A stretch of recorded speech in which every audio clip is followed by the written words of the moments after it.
The sand under your feet is hot enough to blister skin in under a minute. The air above it shimmers. There's no shade for miles, no clouds, and the sun sits almost directly overhead. If you stood still here for a few hours with no water, you could be dead before nightfall. And yet people have lived in deserts like this one for tens of thousands of years, not just surviving, but raising children, building communities, and passing down knowledge that kept them alive in conditions that would kill most animals on Earth. Today, most people experience desert heat for a few minutes, walking from an air-conditioned car into an air-conditioned building. Your ancestors experienced it for entire lifetimes, with none of that. So how did they actually make it work? Let's start with something that sounds completely backwards. You'd probably assume that stripping down to bare skin is the best way to survive extreme heat. Less clothing, more airflow, more cooling, right? In 1980, physiologist Amram Shkolnik and his team tested exactly that question in Israel's Negev desert, comparing people wearing loose traditional robes against people with bare skin under identical desert conditions. The bare-skinned group lost more water through sweat, significantly more. That result surprised a lot of people, including some of the researchers. But the loose robes worn by desert peoples like the Bedouin weren't just cultural tradition. They created a layer of trapped air between the fabric and the skin. That trapped air slowed the direct transfer of solar heat onto the body, while still allowing sweat to evaporate inside that pocket of air, rather than instantly disappearing off exposed skin. The robe acted almost like a portable shaded microclimate you carried with you. Think about what that means. A single layer of loosely draped cloth could outperform having no clothing at all in one of the hottest environments on the planet. Your ancestors weren't just protecting themselves from sunburn. They may have been engineering their own personal climate control using nothing but fabric and airflow. Shkolnik's team even compared this to how camels handle the same desert. A camel's thick coat works on a similar principle, insulating the body from external heat while still allowing internal heat to escape through controlled sweating underneath. Your ancestors, without fur of their own, may have essentially recreated that same trick using woven cloth instead of hair. The robe wasn't a workaround for not having fur anymore. It was a replacement for it, built by hand instead of grown by the body. But clothing alone couldn't solve the biggest problem in a desert: finding water when there often wasn't any in sight. This is where knowledge passed down for generations became just as important as biology. Anthropologist Richard Lee spent years documenting the survival strategies of the Ju-Hwansi San people in the Kalahari Desert. What he found wasn't luck or improvisation. It was an extraordinarily detailed mental map of the landscape. The San could locate water-storing plants like sama melons and certain underground tubers that held moisture even during the driest months.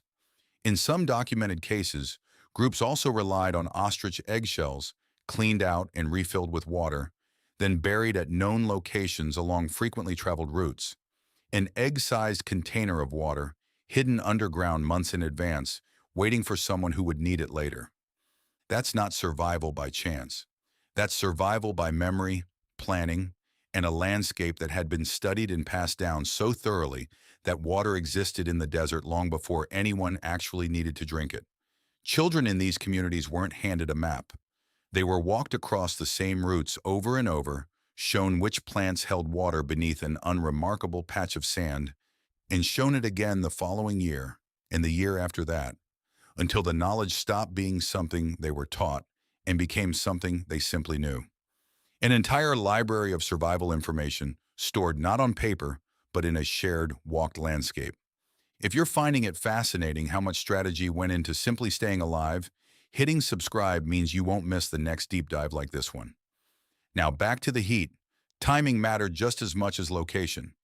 Researcher Louis Liebenberg, who has spent decades studying sand tracking and hunting practices in the Kalahari, documented how desert foragers structured their entire day around the sun's position rather than a clock. The most demanding physical activities, tracking animals over long distances, happened in the cooler hours around dawn and again toward dusk. The brutal midday hours when the sun sits highest and temperatures spike hardest were largely reserved for rest, often in whatever thin shade could be found, sometimes nothing more than the narrow shadow cast by a single tree. Picture a hunter crouched in that sliver of shade at midday, water gourd close by, waiting without wasting energy or sweat, while the sun does its worst overhead. Then, as the light softens in late afternoon, the group moves again, tracking, gathering, traveling, using the hours the desert itself allows. This wasn't weakness or laziness, it was precision. Every hour of the day had a role, dictated by heat rather than a schedule. And here's the twist that ties all of this together. None of these adaptations required your ancestors' bodies to change at all. The clothing, the water caching, the daily rhythm built around the sun, these were behavioral solutions, invented, tested, and passed down through culture rather than evolution. A desert-dwelling human and a rainforest-dwelling human could have nearly identical bodies and still survive in radically different climates, because so much of the real solution lived in knowledge rather than biology. That distinction still shapes how you survive heat today, whether you realize it or not. When you reach for a wide-brimmed hat, loose linen clothing in summer, or plan outdoor work for early morning instead of noon, you're using the exact same strategies the Zhu Huanxi San and the Bedouin refined over thousands of years. Your body hasn't changed to handle extreme heat any better than theirs did. You've simply inherited the same behavioral toolkit, often without ever being taught where it came from. The next time you catch yourself moving errands to the cooler part of the day, or grabbing a loose shirt instead of going without one on a scorching afternoon, you're not just making a comfortable choice. You're running software your ancestors wrote in the sand a very long time ago. None of this was easy, and none of it was guaranteed.